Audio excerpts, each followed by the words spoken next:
En el día de hoy nos vamos a enfocar un poquito más en hablar del rodamiento en su forma geométrica, cinemática, para entender un poquito más de dónde salen esas frecuencias de falla de los rodamientos. Después vamos a ver un poquito el tema de fatiga, cómo es el fenómeno, ¿cierto? Y después vamos a ver como los modos de falla, cómo es el ciclo de vida del rodamiento, cómo va evolucionando y la importancia, ahí vamos a ver la importancia que tienen estos métodos de detección en la parte incipiente de los rodamientos, porque ahí vamos a mirar que igual, pues cuando ya detectemos una falla incipiente en un rodamiento, eso no quiere decir que tengamos que cambiar el rodamiento inmediatamente, sino que ya ahí lo que hay que hacer es hacerle seguimiento, ¿cierto? Y llevarlo hasta donde podamos llevarlo en el tema pues, de operación, siempre y cuando no se ponga en peligro pues el funcionamiento pues, de la máquina o que vaya a causar algún efecto mayor al deseado. Pues de pronto hay personas que ya conocen esa parte del tema pues de rodamientos. Vamos a mencionar los componentes. Acá tenemos bueno, les puedo recomendar de pronto los que no tienen mucho conocimiento en la parte pues, de rodamientos. Hace como 3 meses dimos una charla de básico de rodamientos. Ahí van a poder ver más en detalle, digamos, los componentes, las formas, la nomenclatura. Entonces les recomiendo que, si pueden, se miren ese video y ahí van a poder de pronto comprender un poco más los aspectos más importantes de los rodamientos. Aquí vamos a hablar un poquito rápido porque lo importante es la parte de vibración. ¿Listo?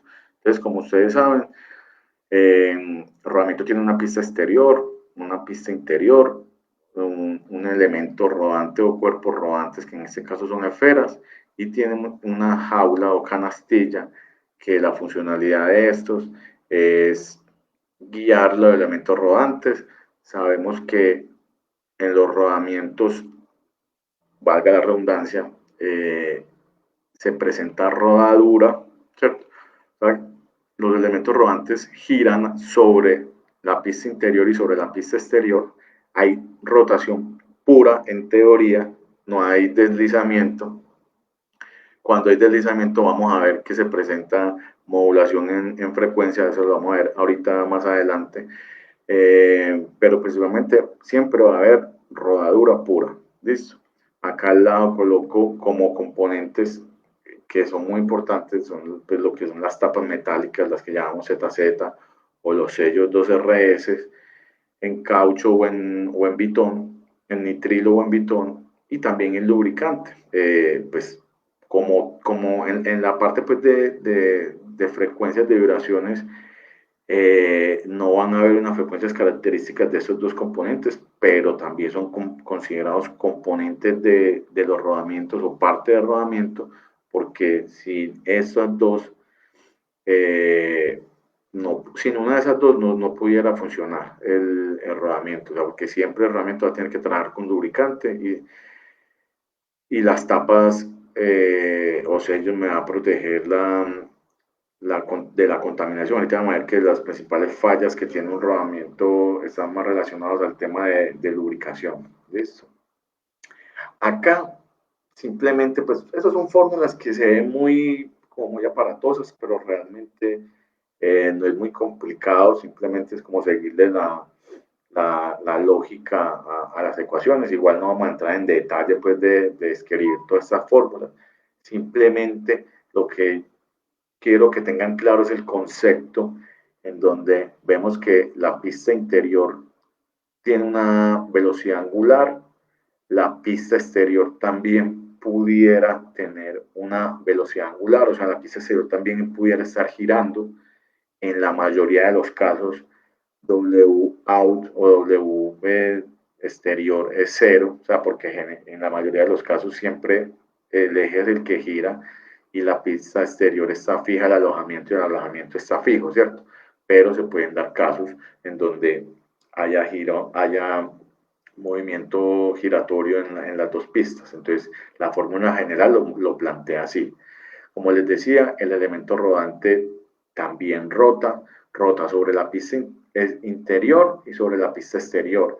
Él rota, tiene un centro de rotación, ¿cierto? Y se apoya en esas dos superficies. O sea que hay una relación muy estrecha en la geometría y ustedes van a ver ahorita en las fórmulas que todo está relacionado a qué? A los diámetros de las pistas interiores y exteriores y al diámetro del elemento rodante. Listo. Entonces aquí simplemente lo que se hace es una relación de velocidades también tangenciales de la pista exterior del centro del elemento rodante. Aquí hago hincapié en esta V sub C. Esta V sub C relacionenla como la velocidad angular de la canastilla. Recuerden que aquí veíamos que la canastilla es la que se encarga de guiar los elementos rodantes y por decirlo así, la velocidad angular con la que gire la canastilla de cierta forma va a ser la velocidad angular del centro, óigame bien, del centro geométrico del elemento rodante, más no de la velocidad con la que rota el elemento rodante dentro de estas dos pistas. Listo, pero es muy importante tenerla en cuenta porque esa es la que nos va a determinar eh, la frecuencia de falla cuando hay una grieta, ya sea en la pista interior o en la pista exterior. Listo. Entonces, como vemos acá, simplemente voy a mostrar el desarrollo pues, de las como de las ecuaciones. Vemos que esta de sub C, que es la que le relaciono aquí, es el promedio de la interior con la exterior, o sea, estos dos puntos, ¿cierto? Simplemente aquí lo que se hace es un desarrollo de matemáticas operativas, ¿cierto? Y acá después de reemplazar, bueno, aquí hay que tener en cuenta otro tema muy importante. Aquí vemos ángulo, ángulo de contacto. Siempre va a haber un ángulo de contacto. Así el rodamiento sea, por ejemplo, un rígido de bolas, que en teoría ese ángulo de contacto es cero y el contacto de la rodadura se debería dar en este punto que estoy señalando, pero como ustedes saben, y los que no saben, se van a ver el video de básico de rodamientos, saben que igual en el elemento, en el rodamiento internamente hay unas holguras, ¿cierto? Para permitir que el rodamiento se acomode, cuando ya empieza a trabajar y hay una fricción, él se va a dilatar, ¿cierto? Y igual hay unas cargas que el rodamiento pues está diseñado principalmente para soportar cargas radiales únicamente, pero como todo en la vida, nada es perfecto, van a haber desalineaciones o otro tipo de cargas, se van a presentar, ¿cierto? Fuerzas axiales, ¿cierto? Que de cierta forma van a hacer que, digamos, este rodamiento trabaje así. O sea, aquí vemos que hay un desfase, ¿verdad? Que ellos no están como alineados 100%, ¿cierto? Aquí en esa imagen está exagerada, pero siempre va a haber como un desfase entre esas dos caras, un desfase, no, una desalineación paralela, por decirlo así. Entonces, esa desalineación, cuando esa pista exterior se mueve hacia un lado, pues obviamente los elementos rodantes se asientan formando un ángulo, ¿cierto? Eh, entonces es muy importante tener esta angulación. ¿Por qué? Porque vamos a ver en otras diapositivas que uno puede hacer un cálculo teórico de estas frecuencias, ¿cierto? Digamos, de la pista interior, de lo que es sobre la pista exterior, pista interior, pero vamos a ver que esas dependen también de ese ángulo de contacto. Y cuando las cargas son muy fuertes o hay demasiada desalineación, este ángulo también puede variar. Entonces ahí es cuando nos damos cuenta que la frecuencia que calculamos teórica muchas veces cuando la estamos viendo en el espectro de nuestro analizador no coincide exactamente. Entonces es por dos fenómenos. El primer fenómeno, como ya lo habíamos visto anteriormente, puede ser por la resolución del equipo, ¿cierto? Que pues se junta digamos, ese pico con otro similar o en la resolución queda en toda la mitad y se aproxima, ¿cierto? Entonces la frecuencia me dio en 3.6 y la resolución está entre 3.5 y 4, entonces se aproxima a 3.5 y me la muestra ahí. Esa es la primera aproximación, ¿cierto? Y también cuando ya hay demasiadas cargas o el rodamiento ya está próximo a fallar, ¿cierto? Aquí esta zona de contacto, este ángulo se deforma, por decirlo así, entonces ya también cambia la frecuencia de giro, se puede correr, ¿listo? Para que lo tengan muy en cuenta. Entonces vea que simplemente esta fórmula con la que llegan acá parten de esta, ¿cierto? Simplemente dicen que la velocidad tangencial es dividida a este radio medio. Vea que estas distancias en estos puntos dependen de este ángulo. Al final determina que la frecuencia de falla de la canastilla es esta. ¿Listo? Acá simplemente voy a dejar planteadas de dónde salen las fórmulas. Es similar a eso, o sea, es muy similar a esto, simplemente que aquí ya empiezan a reemplazar WC, ya la reemplazan por esta fórmula, ¿cierto? Y ya hacen un desarrollo pues de matemática operativa. Acá simplemente, ¿qué quiero plantear? Que, digamos, la frecuencia de falla de un rodamiento, ustedes recuerdan en las clases anteriores que veíamos el rodamiento, pues cómo giraba, ¿cierto? Entonces, asumiendo, para poder entender un poquito mejor lo que es la frecuencia de falla, asumamos que esa velocidad angular es cero, la exterior, o sea, que la pista exterior está fija, ¿cierto? Entonces, ¿qué quiere decir? Que la frecuencia de falla de la pista exterior, por ejemplo, si mi pista exterior está fija, ¿cierto? Y yo tengo una grieta acá en este punto. Eh, yo quiero saber cuántas veces por una revolución de la pista interior, o sea, o del eje, me va a sonar ese golpe, o sea, cuando un elemento rodante pase por esa grieta, ¿cierto? Entonces simplemente va a ser la velocidad angular de la canastilla. Yo les decía que se encargan de girar, de guiar los elementos rodantes, o sea que la velocidad con la que gire la canastilla, de cierta forma, va a hacer que los elementos rodantes giren en su centro geométrico, giren a esa misma velocidad angular, ¿cierto? Entonces, si la velocidad angular de la canastilla es, por ejemplo, da por una vuelta, vamos a explicarlo, si la velocidad angular, por ejemplo, es 5 Hz, ¿cierto? Entonces yo voy a multiplicar este número de elementos, Z es los elementos rodantes, ¿cierto? Entonces yo voy a multiplicar por 5 veces esta velocidad angular y esas van a ser las veces que pasen los elementos rodantes sobre esa falla, ¿cierto? Era muy similar a cuando hablábamos, por ejemplo, de los ventiladores, que decíamos que la frecuencia de falla era la revolución angular del eje multiplicado por el número de álabes. Aquí es algo similar, simplemente que aquí estamos trabajando con la velocidad angular de la canastilla. Si quiere, miremos, salgámonos acá para que vamos a mirar, lo vimos,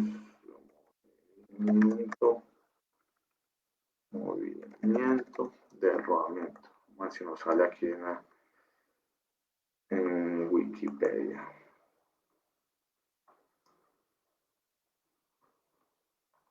No que me cambié, hombre, de sitio y me tocó apagar el computador y se me perdió Pero es el mismo video que habíamos visto anteriormente, donde veíamos cómo giraba el elemento rodante, ¿cierto? Entonces vemos que si yo pongo, vamos a ampliar aquí un poco más. Si yo tengo aquí, vea que si yo tengo aquí donde tengo la manito, ahí hay una grieta. El número de veces con el que o pasan los elementos rodantes sobre esa grieta no está relacionado directamente con la velocidad angular del eje, sino que está relacionado con la velocidad angular de la canastilla, que como la canastilla lleva todos los elementos rodantes, entonces el número de veces que pase los elementos rodantes por esa grieta depende de esa velocidad angular de la canastilla realmente. ¿Listo? Y esa velocidad angular de la canastilla depende, de acuerdo a la fórmula, depende de esta velocidad del eje. O sea, están relacionadas, obviamente. ¿Listo? Prosigamos. ¿Listo? Tenemos la pista, la frecuencia de falla de la pista interior, ¿cierto? También vemos que ya ahí sí está relacionado en la fórmula directamente la velocidad del eje, pero también está relacionada la velocidad de la canastilla. Aquí, para poder entender esto bien, uno tiene que meterse el chip de que estas son velocidades relativas, o sea, digamos, de la pista interior con respecto a la pista, a la velocidad de la canastilla, ¿cierto? Entonces, podemos ver que aquí vemos, si nos devolvemos a esta imagen, vemos que el número de veces, digamos, si yo tengo aquí podemos ver la grieta, ¿cierto? Podemos ver que el número de veces que golpea el elemento rodante, los elementos rodantes sobre esa grieta está en función de la velocidad angular interior, pero también depende de la velocidad de la canastilla, porque ella hace mover los elementos rodantes, entonces va a haber una velocidad relativa. Listo. Eh, Más adelante vamos a ver lo que es la zona de carga y eso para poder entender un poco mejor el tema. Acá vemos ya las fórmulas simplificadas, asumiendo la velocidad exterior cero, o sea que la pista exterior está fija. Y vamos a ver una cosa, que usted puede saber, conociendo las frecuencias de falla de la pista interior y de la pista exterior, usted puede conocer el número de elementos rodantes. ¿Por qué? Porque realmente las frecuencias de falla de los elementos rodantes de la pista exterior y de la pista exterior, realmente si usted quita la velocidad angular del eje, o sea, de la pista interior, usted se va a dar cuenta que esto de acá es una relación geométrica, que eso tiene que ver que ya que el número de elementos rodantes que usted le quepa acá en este rodamiento depende también de la relación del diámetro interior, del diámetro exterior y el diámetro de los elementos rodantes. Entre más grande el elemento rodante, pues menos elementos le van a caber dentro de ese rodamiento. Entonces, si usted mira acá, usted quita la velocidad angular en la exterior y en la interior y ven que es lo mismo, pero siendo que cambia el signo, en uno está restando y en la otra está sumando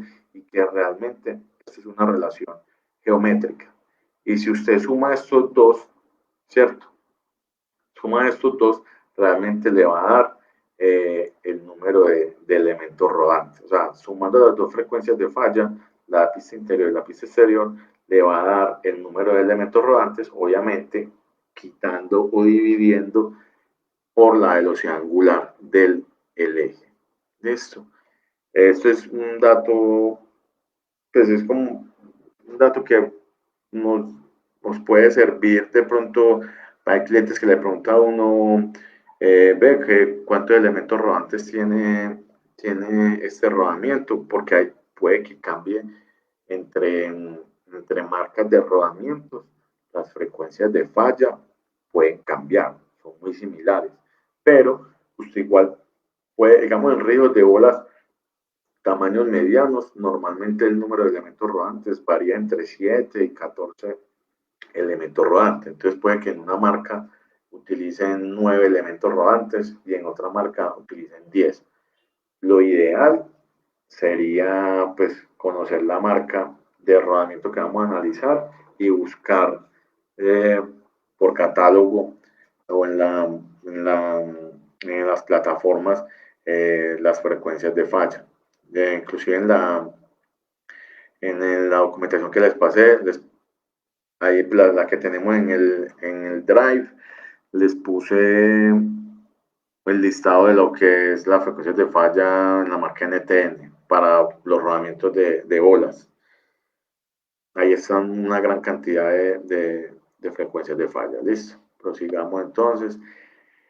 Esta es una pregunta que nos hacen muy frecuentemente, pues digamos en ARSA. Los clientes me dicen, bueno, ¿y cuánto tiempo me va a durar un rodamiento? Eh, Acá vemos que eso es como preguntarle cuando uno preguntarle al doctor, bueno, ¿y yo cuánto tiempo voy a vivir? Entonces el doctor le va a decir, pues depende si usted se cuida, si hace ejercicio, si come bien, pues tiene una probabilidad de que muera pues más larga que si usted no se cuida, pues bebe, hace de cuanta vaina, pues va a deteriorarse su salud más rápido. De cierta forma, pues con los rodamientos es igual, ¿cierto? Digamos, la fórmula que se utiliza, que vamos a ver más adelante, está basada en la norma ISO 281, ¿cierto? El ejemplo que yo siempre hago cuando explico el tema de cálculo de vida útil en fatiga es el fenómeno de la fatiga es simplemente es la rotura del material cuando están sometidas pues como a cargas dinámicas cíclicas. Entonces se puede coger un clip, ¿cierto? Extenderlo y empezarle a dar con las manos hacia arriba, hacia abajo, hacia arriba, hacia abajo, y se va a dar cuenta que después de 10 15 ciclos, el clip se parte, ¿cierto? Eso mismo pasa con, digamos, todos los materiales en las máquinas rotativas. Los ejes fallan por fatiga, pues al final siempre van a fallar todos los componentes de la máquina y generalmente están asociados a fatiga porque como son máquinas rotatorias, están sometidas a cargas cíclicas y generalmente están sometidas a presión, compresión. Entonces acá vemos, digamos, una viga pues deflectada exageradamente, ¿cierto? Donde vemos que en esta posición, este punto, cuando está mirando cóncava hacia arriba, ¿cierto? Va a estar sometido a fricción. Pero ¿qué pasa si esta viga o sea, le cambia el sentido y ya está cóncava hacia abajo, ¿cierto? El punto que antes estaba con presión va a estar estirado aquí, ¿cierto? Entonces ya no va a estar comprimido, sino que va a estar extendido, por decirlo así, o sea, va a sufrir de tensión. Entonces él va a estar haciendo ese ciclo, compresión, tensión, compresión, tensión, compresión, tensión, hasta que se parte. Aquí vemos los esfuerzos a los que está sometido, que son esfuerzos cíclicos. Listo, cargas oscilantes.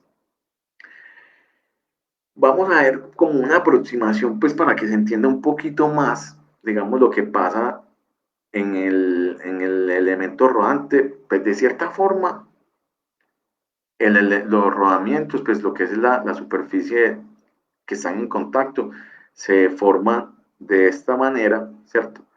El fenómeno de fatiga se da un poquito diferente al que yo le estaba explicando aquí a la viga, que, o sea, no es textualmente así como que el rodamiento va a fallar porque esto haga esté hacia arriba y hacia abajo, hacia arriba, hacia abajo. Ya lo vamos a ver un poquito mejor, ese el fenómeno, ¿cierto? Pero igual, para poderlo entender, lo podemos asimilar que es como si esto se estuviera deflectando, ¿cierto? Estuviera hundiendo, vuelve y sale, se deforma elásticamente y vuelve y se recupera. Te sube y baja, y de cierta forma, pues así se fatigaría. ¿Listo?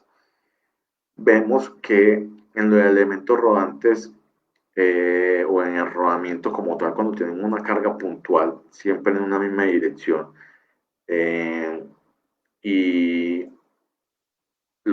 la pista interior es la que gira con la exterior estática, siempre va a haber una zona de carga, donde la mayor zona de carga pues es donde está concentrada la fuerza, pero sobre los elementos rodantes adyacentes eh, hay una distribución de carga, o sea, no va a ser la misma, pero hay una distribución. Ahorita vamos a ver que este fenómeno está muy relacionado a la modulación en amplitud. Ya lo vamos a ver.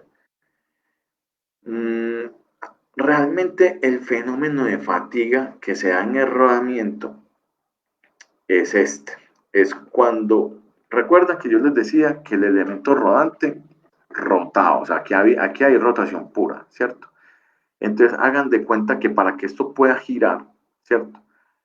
En, y también pueden hacer el ejercicio ustedes en sus casas o analicen cuando ustedes están caminando, cuando ustedes están asentando la suela del zapato del pie, cuando él entra en contacto directamente con el piso para que usted pueda caminar y pueda ir hacia adelante, cuando usted apoya hace un fenómeno de compresión sobre la superficie y cuando ya se está impulsando hacia adelante para dar el siguiente paso, está tensionando, hay una tensión en la superficie de contacto. Pasa lo mismo acá. Cuando el elemento rodante está entrando, genera una compresión. Y cuando ya está saliendo, genera una tensión en las superficies. Ese fenómeno es el que realmente fatiga el rodamiento. Y se generan unas grietas que no se dan en la superficie, sino que se dan unas cuantas micras por debajo. Realmente, este es el fenómeno, o esas son las, para uno poder detectar estas grietas, necesita trabajar con ultrasonido. Ahorita vamos a ver que no, vamos a hablar de la Spike Energy, que es un método de ultrasonido que lo que hace es excitar la frecuencia natural del elemento rodante, pero hay otros equipos de ultrasonido que funcionan simplemente tirando unos sonidos a unas altas velocidades y lo que hacen es que cuando la onda rebota, encuentra, o sea, la calidad de la onda que regresa se va a ver afectada si hay o no grietas. Es muy parecido, no sé si ustedes recuerdan, cuando hablábamos en la parte de los transductores, que hablábamos del transductor de corriente Eddy, que generaba un campo magnético, ¿cierto? Y que ese campo magnético se veía afectado por la superficie, que si había alguna grieta o algo al interior, iba a afectar ese campo magnético y por eso también ese el transductor de corriente Eddy servía para detectar problemas. Algo así similar se trabaja con ultrasonido. Pero aquí vamos a ver es el método de Spike Energy. O también el de Spike Energy es un método, hay otra marca que se llama, que es de SPM, que es el del Shock Pulse, que también funciona muy similar, pero eso lo vamos a explicar más adelante. ¿Listo? Entonces, esta es la vida útil. La fórmula, si lo queremos ver en millones de revoluciones. Entonces, si ustedes miran en los catálogos de los rodamientos, van a ver una carga estática y una carga dinámica en los catálogos. Esta fórmula está trabajada con carga dinámica, ¿cierto? Entonces se van a preguntar, bueno, ¿y cuál es la carga estática? Bueno, la carga estática se utiliza más que todo para bajas revoluciones. Entonces, uno inclusive tiene la idea, pues si usted va y mira, uno tiene la idea que si yo voy a trabajar a bajas revoluciones, entonces el armamento me va a soportar mayor carga. Pero antes es como al revés. ¿Por qué? Porque si ustedes ven, acá en los elementos rodantes se presenta una gran concentración de esfuerzos porque la zona de contacto es muy pequeña, ¿cierto? Entonces es una carga en un área muy pequeña, la presión que se ejerce en ese punto es muy alta, ¿cierto? Entonces, ¿qué pasa? Cuando yo trabajo a velocidades más altas, él no va a tener tanto tiempo, el elemento rodante no va a tener tanto tiempo para que esto se deforme, ¿cierto? Y me haga una deformación plástica. Recuerden, o sea, cuando uno trabaja con deformaciones plásticas, quiere decir que si esto se deformó plásticamente, cuando el elemento rodante libera esta superficie, ella se va a quedar así. Entonces, eso es lo que no queremos. Entonces, con cargas estáticas, las capacidades son menores. Hablamos de cargas estáticas por debajo de los 80 RPM, eso depende del tipo de rodamiento, o sea, no hay una fórmula que te diga, vea, calcule para cuando está trabajando con carga estática o cuando dinámica, no, porque eso depende de las capacidades, de las cargas que esté soportando el rodamiento y del tipo de rodamiento. ¿Listo? Pero esta fórmula, entonces, les aclaro, trabaja con la capacidad de carga dinámica. Entonces, si ustedes van a calcular la vida útil de un rodamiento, tienen que ir al catálogo y trabajar con el valor de carga dinámica. ¿Listo? Ese valor de carga dinámica está calculado, por decirlo así, que si él me dice que la capacidad de carga de rodamiento es de 1000 newton, quiere decir que en el laboratorio probaron muchos rodamientos, ¿cierto? Y garantizaron que el 90% de esos rodamientos alcanzaron a dar 1.000.000 de revoluciones antes que se presentara el primer síntoma de fatiga. El primer síntoma de fatiga va a ser esta grieta. ¿Listo?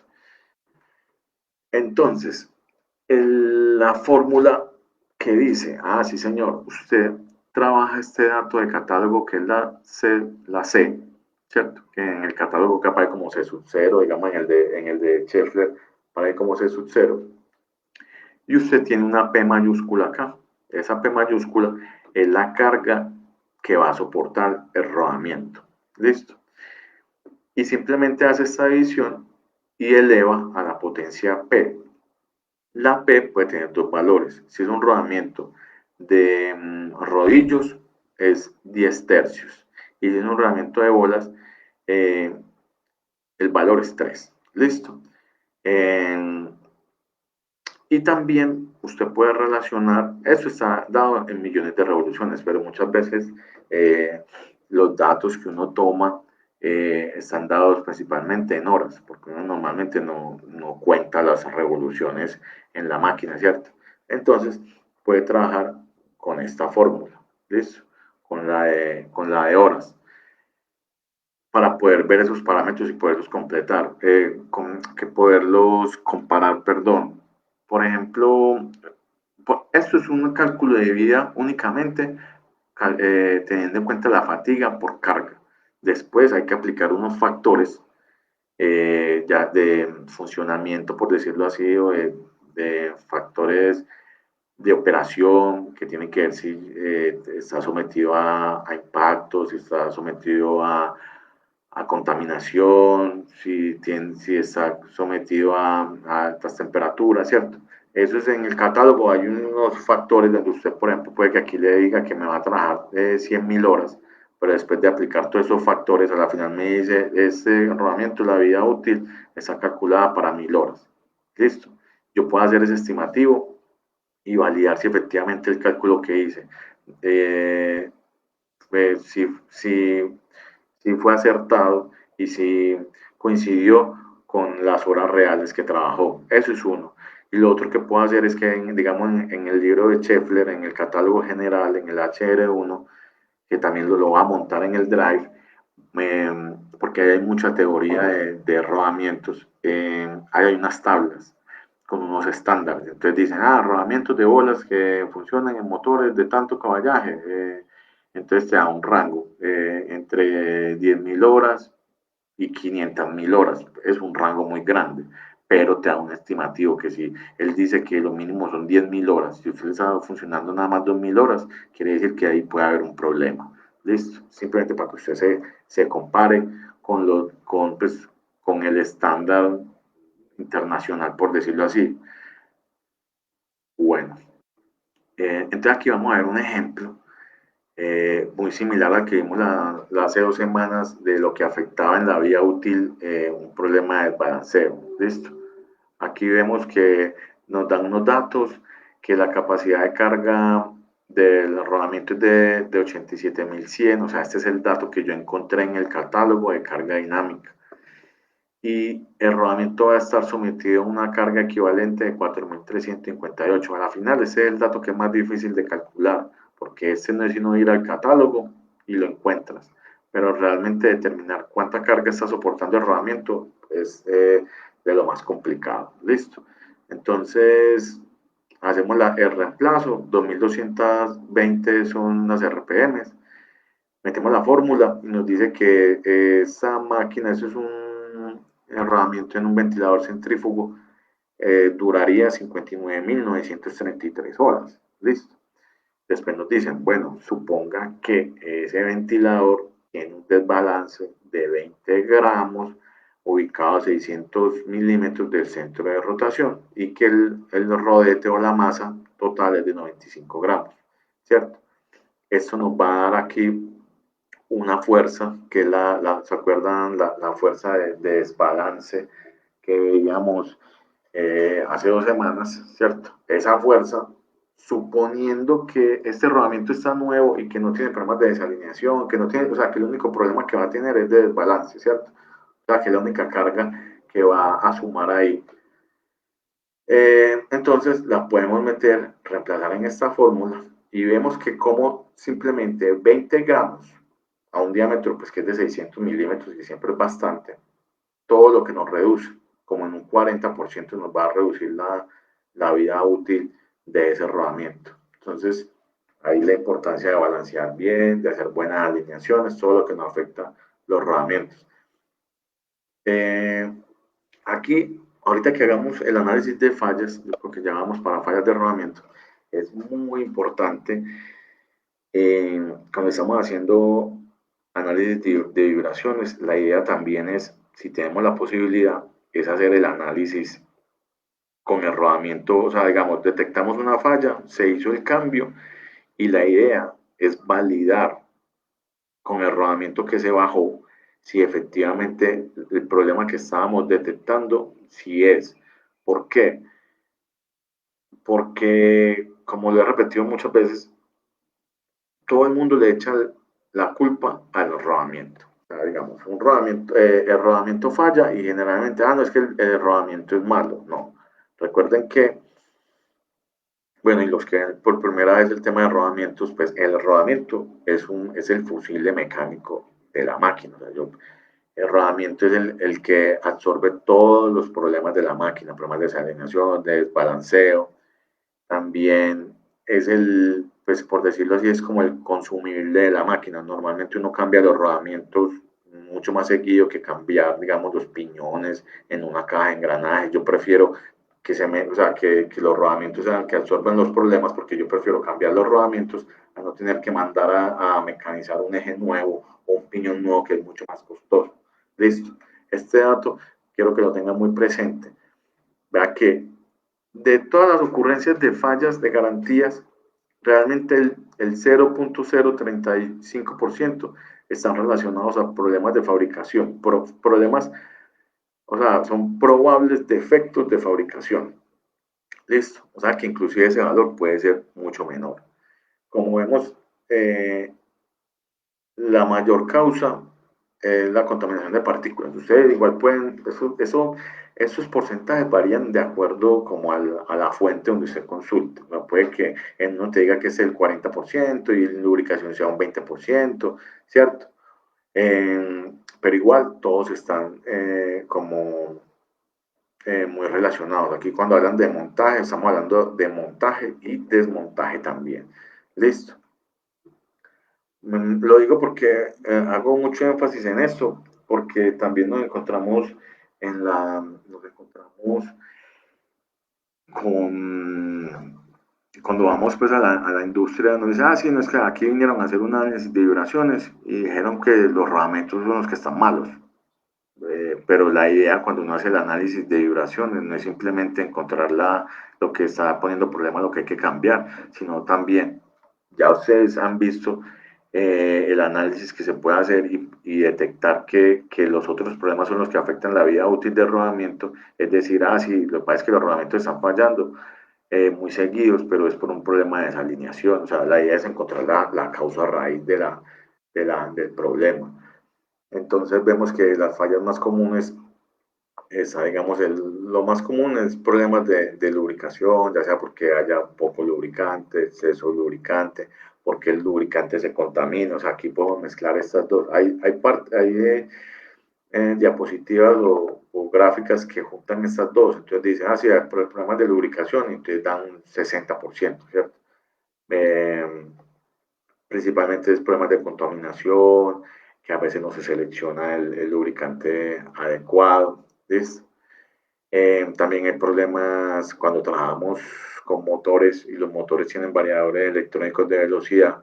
Se presenta mucho un fenómeno similar al de corriente Eddy o corrientes parásitas, en donde lo que pasa es que hay unas microsoldaduras en el momento que los elementos rodantes hacen contacto con la superficie de la pista que está, digamos, aterrizada, ¿cierto? Donde está fluyendo la corriente y se va generando microsoldaduras que cuando igual él se solda en ese instante, pero como el elemento rodante tiene una inercia, entonces, ¡prum!, despega. Entonces ahí es donde empieza la grieta pues a crecer y lo hace en toda, digamos, si en la pista interior que está giratoria, lo va a hacer sobre toda la pista interior. ¿Listo?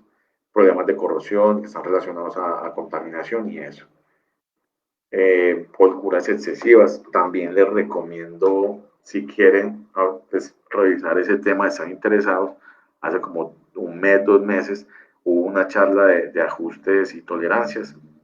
Es muy común encontrar en la industria malos ajustes en ejes, en alojamientos, cuando ya hacen reparaciones en la máquina o inclusive aquí con fabricantes locales, cuando hacen una máquina, a veces no trabajan con los ajustes adecuados, porque es que los ajustes dependen es del tipo de carga, la parte cinemática, o sea, la parte de cuál de las dos pistas es la que gira. ¿Listo? Entonces todo eso influye para la selección del ajuste que yo necesito. Listo. Instalación inadecuada, esto es muy común también que ocurra. Generalmente cuando, a mí siempre que me llaman a decir, si ese rodamiento lo montamos y duró 2 horas. Eso generalmente si dura una hora, media hora fue porque lo montaron mal y en el montaje dañaron la canastilla. Que la canastilla la única función que hace es guiar los elementos rodantes. Cuando yo y es muy frágil, o sea, ella con cualquier cosa se dobla y cualquier dobladito que tenga ya no permite la libre rotación de los elementos rodantes y ahí ya se va a generar un problema. Y si la canastilla falla, ya se atraviesan todos los elementos rodantes y ahí es cuando la máquina se frena y se frena en una hora. Entonces, generalmente cuando eso pasa es porque hubo un problema de mal montaje, principalmente. O cuando dura un día, 2 días o falla muy rápido, muy posiblemente sea un problema de holguras también. Holguras, pero en la pista, en holguras internas de rodamiento. Eso también lo pueden ver en las charlas que ya tenemos. Listo. Sobrecargas, desbalance, como lo que vimos ahorita en la fórmula, cómo reduce la vida útil. Ustedes ven que esa fórmula se eleva a la 3, digamos, si es un elemento rodante de bolas, ¿cierto? Entonces, si yo duplico esta carga, realmente esta relación 2 a la 3 es 8. O sea que si yo duplico esto, aquí se me va a ver una reducción total reflejada de 8 veces. O sea que si yo duplico la carga, la vida se me reduce 8 veces. Listo, súper importante tener ese dato. Listo. Entonces, como les decía, si tienen la posibilidad después de hacer un análisis de vibraciones, cambiar el rodamiento y poder analizar el rodamiento que bajan, van a poder detectar o van a poder comprobar que efectivamente, listo, el rodamiento está fallando muy seguido, pero aquí van a poder ver, aquí esta primera imagen eh, es el desgaste típico de un rodamiento donde la pista exterior está fija, el anillo interior gira y la carga es puntual, ¿cierto? Eso es lo típico. Listo, cuando el desgaste es diferente es porque hay algún factor externo que nos está cambiando esa dinámica. Entonces, esto es lo normal, digamos acá, es el desgaste típico o normal cuando la carga es giratoria, ¿cierto? La carga, digamos, ese es el desgaste típico en una criba giratoria. en donde la carga es giratoria, o sea, el sentido de la fuerza es giratoria, porque en las cribas, para que las cribas o las zarandas vibren, necesitan de una excéntrica que genere una masa de desbalance que haga vibrar todo el sistema, ¿cierto? Entonces, recuerden que esa masa, ese desbalanceo, va a girar a la misma velocidad con la que gire el eje, ¿cierto? Entonces, para el eje esa carga va a ser estática, entonces va a haber solamente un desgaste en esta superficie. Y la pista exterior, como la pista exterior está fija, y la carga va a ser giratoria, entonces la carga va a recorrer toda la circunferencia de la pista exterior y la va a desgastar. Entonces, estas son como las cargas típicas que usted encuentra en elementos, en rodamientos de bolas. De ahí para allá, todo lo que encuentre, por decirlo así, es anormal. Entonces aquí ya vamos a encontrar que si estos desgastes están tirados hacia un lado, quiere decir que mi rodamiento está soportando cargas axiales. Aquí vamos a ver problemas de desalineación. Vea que eso se ve tal cual cuando hay problemas de desalineación en los rodamientos. Eso se ve en el desgaste en los conos de herradura, se ve tal cual. Entonces, es muy importante poder relacionar todo lo que vemos allá en las vibraciones, relacionarlo en los rodamientos, porque los rodamientos ya cuando fallan, ellos nos van a mostrar los problemas que tuvieron. Listo.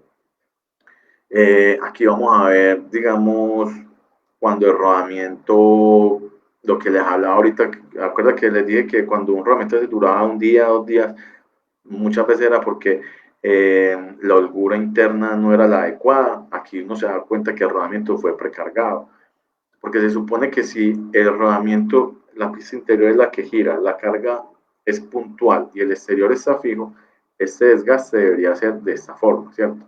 Cuando hay una precarga, quiere decir que la dilatación de los elementos rodantes fue mayor a la holgura interna del rodamiento, o sea que los rodamientos intentaron expandirse, pero no tuvieron espacio suficiente para esa expansión y van a empujar, van a generar una presión sobre la pista exterior, ¿cierto? Entonces, esta que está más delgadita, por decirlo así, es el desgaste generado por la precarga, pues por esa dilatación, ¿cierto? Y esta aquí abajo, que está más ancha, es súmele la carga normal de rodamiento, la que él soportaba, y súmele también que igual el elemento rodante también va a comprimir hacia abajo. ¿Listo?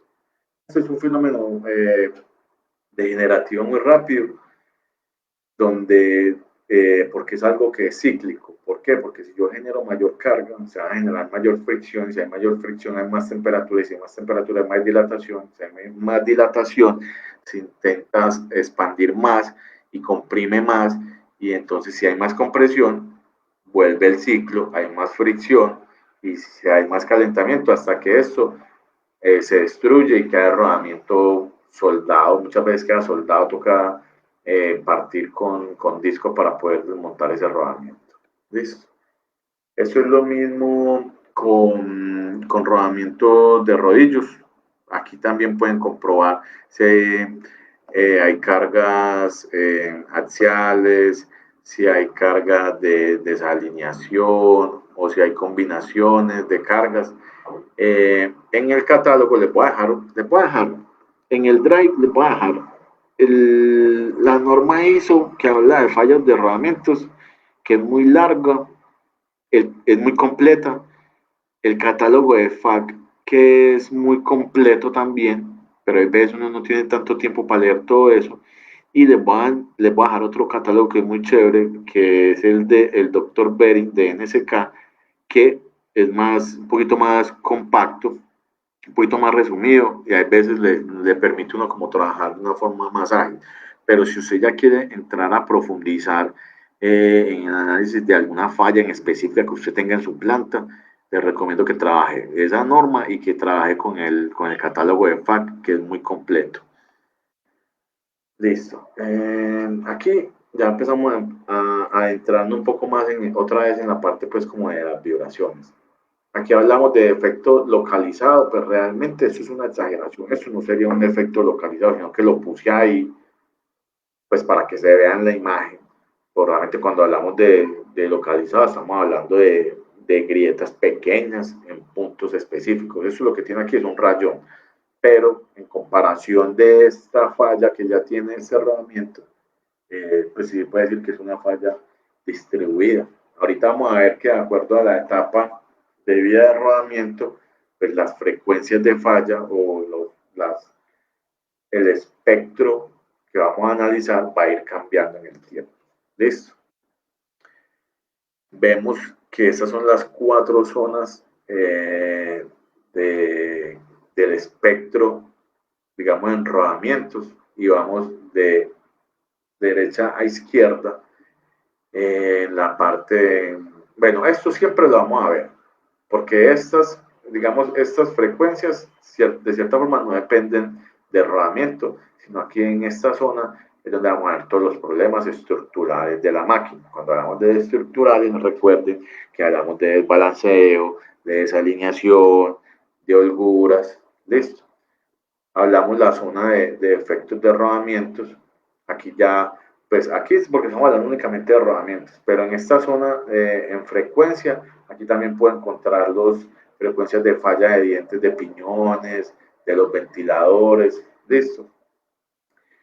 Y después pasamos a la zona C, que es la frecuencia natural, la zona de las frecuencias naturales de los rodamientos. Eso es muy importante que ustedes tengan en cuenta que la frecuencia natural de los rodamientos y de cualquier máquina, de lo que sea, no depende de la velocidad ni la velocidad con la que esté girando, por decirlo así. Entonces, ¿por qué? Porque este concepto lo deben de tener muy claro, porque por ejemplo cuando veamos, no sé si ya después de que acabemos las sesiones, vemos yo creo que igual creo que Diego la otra semana va a hablar algo de fallas de rodamiento en bajas revoluciones. Se dar cuenta que, digamos, este concepto de frecuencia natural, como no depende de la velocidad, nos sirve para encontrar fallas en bajas revoluciones. ¿Listo? Entonces es muy importante que ustedes tengan en cuenta que la frecuencia natural de rodamiento depende de las revoluciones con las que esté girando. Todas estas de acá, estas no dependen, perdón, qué pena. La frecuencia natural es fija, siempre va a estar, o sea, digamos, si la frecuencia natural de un rodamiento es de 1000 Hz, siempre va a ser 1000 Hz, independiente de que esto gire a la velocidad que sea, mientras que estas fallas, por decirlo así, o estas frecuencias de falla, varían de acuerdo a las revoluciones. Y esta parte de acá es lo que hablamos de, pues algunos lo llaman de ultra alta frecuencia, porque aquí ya en frecuencias naturales ya también se puede hablar de frecuencias de altas. Por ejemplo, aquí hablamos de altas de 700 G, de 500 Hz para arriba. Ustedes cogen 30.000, lo dividen en 60, creo que les da como 600, 700 Hz. ¿Listo? Entonces, alta es de 600 Hz para arriba. O sea, aquí igual, muy rápido que gire un rodamiento o lo que sea, nunca va a encontrar que la primera frecuencia de falla de la pista exterior le va a dar en 700 Hz, pues porque está trabajando por encima de las 30.000 RPM. Hay casos muy puntuales de altas velocidades de algún motor tool, alguna máquina herramienta, pero lo normal es que hablemos de altas frecuencias de 600, 500 Hz para arriba. Y aquí en esta parte está lo que es el Spike Energy y el Shock Pulse. Este Spike Energy es de la empresa IRD, de Mechanalysis IRD, y también hay la otra que les mencionaba que era la de Shock Pulse DCPM, que es una empresa sueca. Listo, que funciona con el mismo principio. Igual, ahorita vamos a ver lo de la demodulación y vamos a ver la diferencia entre modulación y demodulación. Bueno, entonces, como les decía, la zona en la que está ligada a los desequilibrios, a los problemas estructurales de la máquina. La zona B es la de los rodamientos. Zona C, frecuencias naturales, que no dependen de la velocidad con la que esté girando el rodamiento. Y alta frecuencia es donde trabaja, pues donde se hace el análisis del spike energy o de esas otras metodologías de ultra alta frecuencia, por decirlo así, y donde se detectan las fallas incipientes. Vamos a ver las diferentes fases o las diferentes etapas de vida de un rodamiento. Entonces, esta va a ser la primera, cuando el rodamiento recién lo cambié, está nuevo, no tiene presencia de ninguna grieta, o sea que este valor de aquí debería ser, parece acá, estamos viendo el final de la etapa 1. Entonces, aquí este valor es muy bajito, no se ven las frecuencias de falla de los rodamientos, inclusive tampoco se ven amplitudes debidas a la excitación de la frecuencia natural de rodamiento. ¿Listo? Entonces, así se ve tal cual. Eso es lo que ustedes deberían encontrar en un rodamiento que no tenga problemas, que no tenga ningún tipo de inconveniente. Listo. Al final ya de este estado, ya se encuentran esas grietas que yo les decía que están debajo de la superficie, ¿cierto? Que ya hay una grieta incipiente que quiere salir a la superficie, ahí ya la detecté.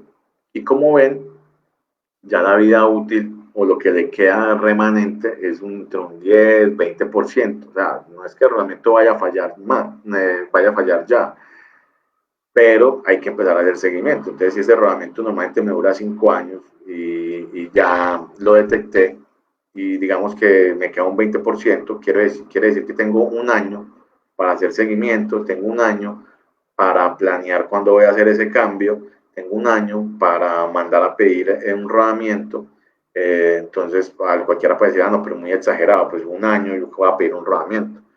Hay que tener en cuenta que hay rodamientos que son especiales, que son de fabricación, que cuando uno los pide a la fábrica te dicen, listo, sí lo fabricamos, pero como es bajo pedido, estaría para dentro de 6 meses. Hay entregas hasta de año y medio, 2 años. Listo. Entonces, aquí es cuando ya usted tiene que empezar a mirar cómo hace su planificación. Eh, Listo, entonces aquí no hay ruido, no hay aumento de temperatura, o sea, si usted no utiliza la técnica de alta frecuencia, no lo va a detectar.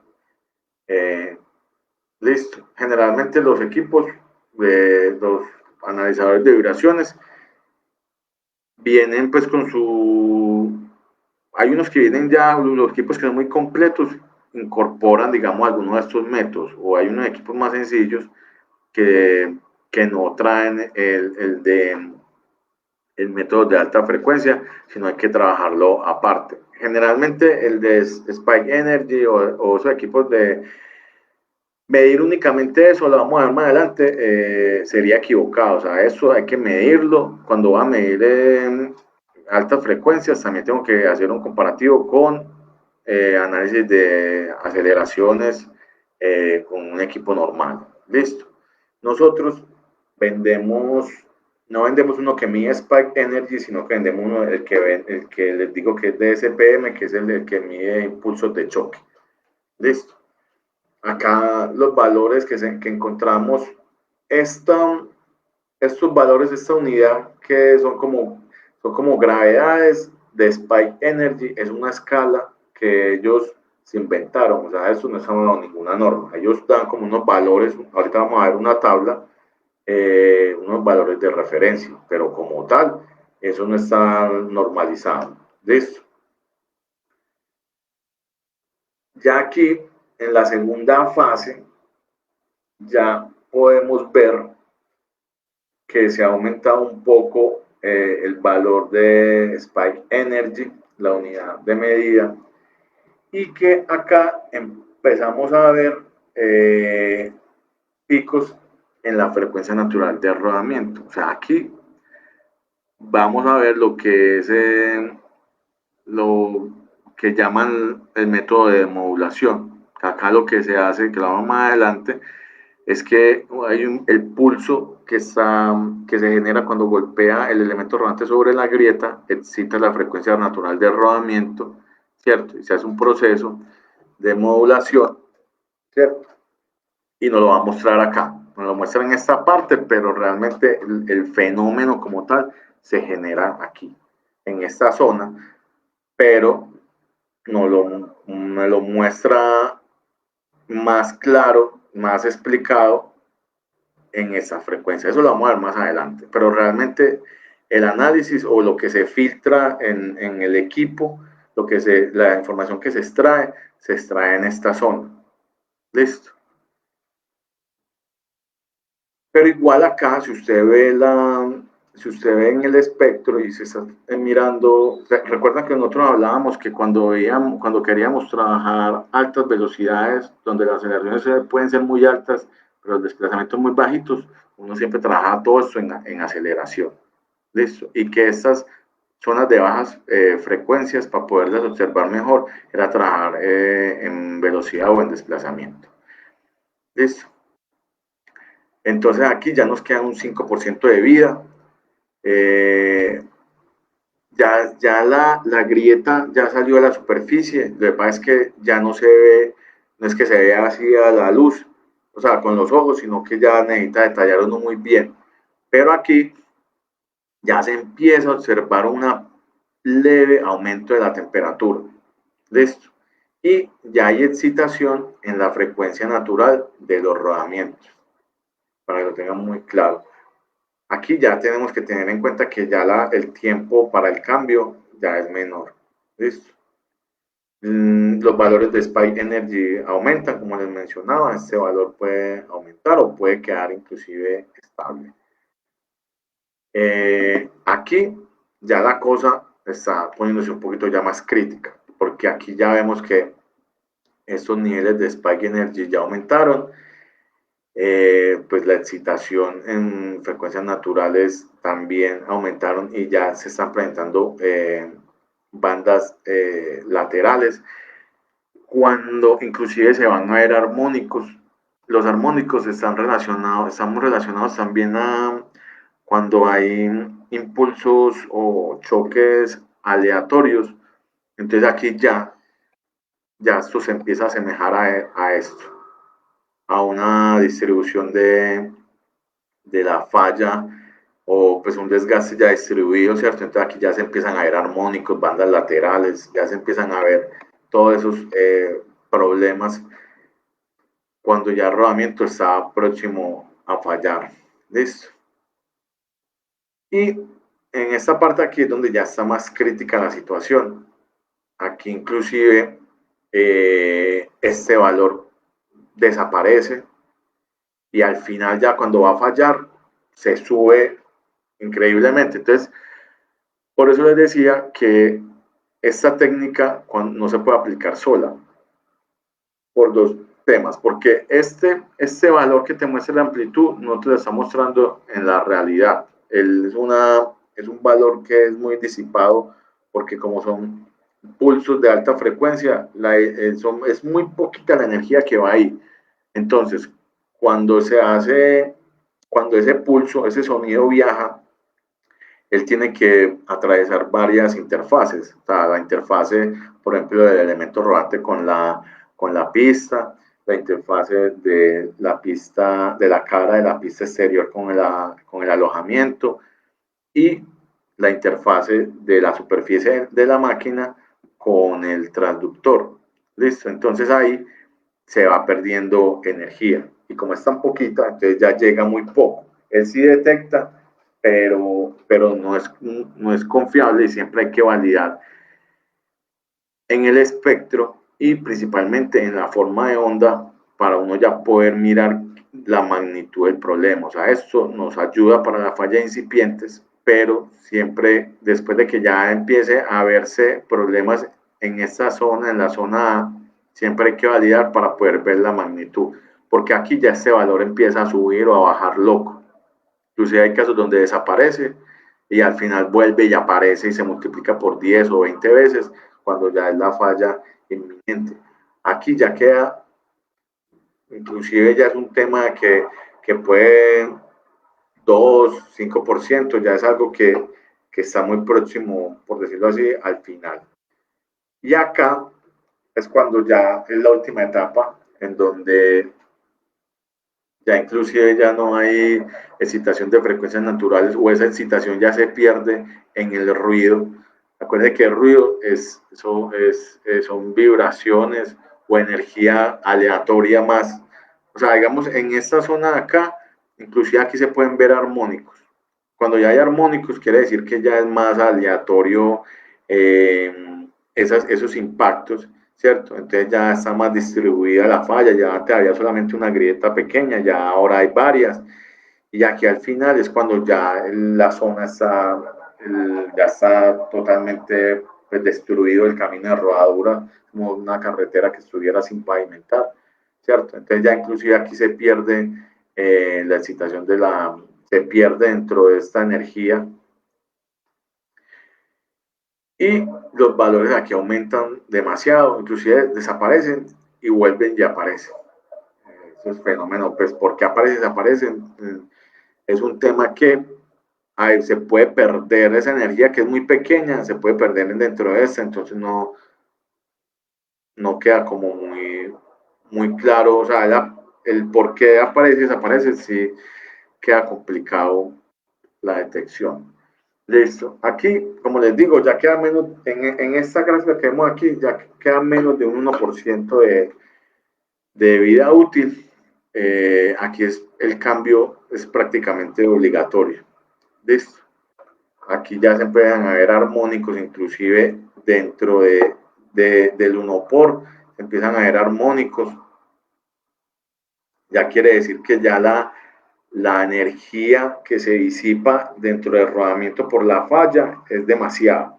Aquí ya hay una distribución, se eleva este piso espectral. Aquí ya la falla es inminente. Listo. Recuerdan que les había dicho, recuerdan arriba, inicialmente cuando veíamos la distribución de carga, el ángulo de contacto, que las frecuencias, que yo calculaba una frecuencia y me daba, por ejemplo, de la frecuencia de falla de la pista exterior me daba, no sé, en 3.6x, pero cuando ya iba y miraba, me daba diferente, ¿cierto? Entonces aquí, por ejemplo, este primero puede que se presente modulación en frecuencia. Esa modulación en frecuencia básicamente, ¿qué es? Digamos en los rodamientos. Puede pasar que aquí, digamos en esta superficie que ya está totalmente deteriorada, ¿cierto? Aquí haya puntos en donde el rodamiento en algunas partes no gire, sino que se deslice porque no le da para girar libremente, ¿cierto? Porque no da para la rodadura, sino que a la misma inercia con la que lleva toda la masa pues del elemento rodante, de la canastilla, lo empuja y por decirlo así que derrapa. Entonces, la velocidad en ese punto, hay un cambio que dura muy poco, hay un cambio en la velocidad, ¿cierto? Entonces me cambia la frecuencia de falla del rodamiento. ¿Listo? También cuando las cargas son demasiado fuertes, el ángulo de contacto varía, ¿cierto? Y como la frecuencia, ya lo vimos anteriormente, esas frecuencias dependen del ángulo de contacto, me va a cambiar también. También los defectos de falla, yo les decía, ya al principio puede que haya una grieta, pero después ya pueden aparecer varias, entonces ya ahí se empieza a aparecer un fenómeno aleatorio sobre las pistas las superficies de las pistas de rodadura. Y también lo otro que puede pasar, esto es más común en la frecuencia de falla del elemento rodante, y es que puede que el elemento rodante tenga una picadura, ¿cierto? El elemento rodante. Y puede que en un punto golpee en la pista exterior y en otro momento golpee la interior, pero no necesariamente lo hace sincrónicamente. ¿Por qué? Porque el rodamiento internamente está girando, pero él está rotando en todos los sentidos. ¿Listo? Entonces ahí pueden haber variación. E inclusive lo más variable en las frecuencias de falla de un rodamiento, pues cuando hablamos de la pista exterior, interior, canastilla y elementos rodantes, la más variable es el elemento rodante, porque como les digo, puede algunas veces golpear en la pista exterior, otras veces en la interior. Entonces, como tal, va a variar, porque realmente cuando hablamos de la frecuencia de falla del elemento rodante, eso como tal es la velocidad angular del elemento rodante. Entonces, ya cuando usted vaya a ver el fenómeno, usted puede que se le presente en una frecuencia en la pista interior y en otra frecuencia con la pista exterior. Entonces, lo más complejo de pronto es encontrar el problema en el elemento rodante porque va a ser un poco más aleatorio. ¿Listo? Vamos a hablar ahorita mismo del fenómeno de modulación. Eso lo tenemos que tener claro porque una cosa es el fenómeno de modulación, ¿cierto? Y otro es el método de demodulación. Aunque el método de demodulación se vale del fenómeno de la modulación para encontrar fallas en los elementos, en los rodamientos. ¿Listo? Esto, mmm, hay un video de Mobius Institute, está en inglés, se lo voy a dejar en el blog, pero les muestra muy bien, les explica muy bien pues como el fenómeno y las diferencias. ¿Listo? Cuando hay dos tipos de modulación, una que es modulación en amplitud y la otra es la modulación en frecuencia, que era la que les decía que cuando hay derrape y eso empieza a variar la frecuencia de falla del rodamiento. ¿Listo? Entonces, este fenómeno de modulación en amplitud está relacionado también a las ondas de radio y es lo que nosotros en nuestros equipos de sonido, cuando uno sintoniza en AM, quiere decir que la modulación es en amplitud, y cuando hablamos de FM, quiere decir que es modulación en frecuencia. ¿Listo? Inicialmente, cuando hablamos de modulación, aquí hay que entender una cosa, porque vamos a ver otro fenómeno que es el de pulso. Acá, por decirlo así, que estas dos ondas no es que se sumen algebraicamente, como vamos a ver en el pulso, o como les decía en una charla anterior, que si estaban en fase, entonces se sumaban la amplitud de las dos ondas, y que si están exactamente desfasadas, se restaban completamente y la amplitud es cero. No funciona así. Es un fenómeno un poquito más complejo. Realmente es una sola onda, solamente que hay una onda que se llama portadora, que maneja una frecuencia, una alta frecuencia, ¿cierto? Y hay otra onda que puede que sea de mayor amplitud, pero de frecuencia menor. Generalmente esa es la onda portadora y esa es la que llaman la onda moduladora. Esta onda moduladora es la que modula realmente la amplitud de la onda portadora. La portadora, ¿qué hace? Es llevar la información. Entonces, por ejemplo, en AM ustedes hablan de 100 megahertz. Megahertz, estamos hablando de millones de hertz, ¿cierto? La voz humana maneja frecuencias como hasta los 20.000 hertz, ¿cierto? Entonces quiere decir que cuando ustedes están escuchando a alguien en la radio, simplemente, ¿qué pasa? Que la onda portadora es la onda de radio como tal, que es de alta frecuencia, que lleva esta información, que es la voz del locutor, ¿cierto? Entonces, simplemente ustedes ven aquí la modulación en amplitud depende de esa información, como se ve esto, ¿cierto? En los rodamientos funciona algo similar, en los rodamientos y en los piñones. ¿Por qué? Pero tenemos que tener en cuenta, bueno, este sería una modulación en amplitud, ¿cierto? ¿Y qué información podemos? Esta es en la onda del tiempo. Ojo que esa es la onda del tiempo. Esa es la modulación en onda del tiempo. En el espectro vamos a ver que esta amplitud depende de esta onda portadora, ¿cierto? A esta frecuencia. Realmente esta frecuencia es esta. Recuerden que cuando hablamos en el dominio del tiempo, de cierta forma es el inverso de la frecuencia. Recuerden que el periodo es 1 sobre f, ¿cierto? Entonces, esta frecuencia que vemos aquí, esta distancia entre estos dos picos es esta frecuencia, ¿cierto? Y por decirlo así, la modulación o la información, la frecuencia que se da de la información es entre estos dos picos, ¿cierto? Entonces vemos que aquí esta frecuencia, este espacio en el tiempo es grande, quiere decir que la frecuencia es pequeña, ¿cierto? Entonces esa modulación se ve aquí en estas bandas laterales. ¿Listo? Entonces por eso es que ahorita vamos a ver en los rodamientos que cuando hay problemas en la pista, cuando hay problemas en la pista interior, recuerden que hablábamos el ejemplo que teníamos, que era la pista interior giraba, la pista exterior era fija, la carga es fija, entonces aquí hay una distribución de carga, hay una zona de carga, ¿cierto? Entonces, ¿qué quiere decir? Que los elementos rodantes entran en la zona de carga, ¿cierto? Y si en la zona de carga coincide una grieta, ¿cierto? Quiere decir que los pulsos van a ser mayor.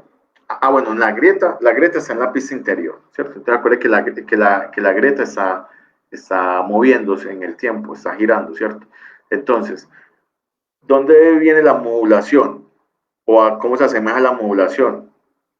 Que cuando la pista interior coincide con la zona de carga, o sea, donde está la grieta, los impulsos pues van a ser mayores, ¿cierto? Entonces la vibración va a ser mayor porque hay mayor carga ahí hay más fuerza, que cuando la grieta está en esta zona libre, o sea, que no está en la zona de carga, pues los impulsos van a ser menores, o sea, la carga va a ser menor, entonces la vibración va a ser menor. Entonces aquí en la onda del tiempo se ve una modulación en amplitud. Está modulada en qué? O sea, esa vibración que se ve aquí es la frecuencia de los elementos rodantes golpeando, ¿cierto? O sea, que cada vez que da una vuelta este eje, pues los elementos rodantes pueden golpearían la velocidad angular del eje menos la velocidad angular de la canastilla. Tantas veces golpearía ahí por revolución, ¿cierto? Que son estas frecuencias que se ven aquí más grandes. Y este fenómeno de modulación se da por cada revolución, o sea que está modulada por las RPMs de la pista interior. Entonces eso es lo que vemos acá. Este aumento de picos, esta es la zona de carga, sale a la zona que ya no tiene carga, entonces bajan los pulsos y vuelven otra vez, ¿cierto? Eso es el fenómeno de modulación en amplitud. Entonces, la onda portadora, por decirlo así, sería el número de veces que golpea el elemento rodante en la pista. Y la moduladora sería la velocidad con la que gira estos elementos, con la que gira el eje. ¿Listo? Veámoslo también en piñones. En piñones, ¿cómo se presentaría este fenómeno? Bueno, y se presentan bandas laterales, ¿cierto? Digamos, acá lo vamos a ver en estas bandas laterales, pero también se ven en los rodamientos, es que, digamos, este pico de aquí es cuando coincide, digamos que este fuera el espectro del elemento del rodamiento. Entonces, este pico sería cuando coincide aquí el elemento rodante, la grieta donde pasa el elemento rodante en todo el centro donde está concentrada la fuerza, sería el mayor golpe. Pero recuerde que aquí también hay una zona de carga, entonces aquí también se va a sentir, ¿cierto? Cuando la grieta está en estos puntos de acá. Entonces serían estas bandas laterales, o sea, que se siente el impacto pero con menor fuerza. Y en piñones, en engranajes, también se da este fenómeno.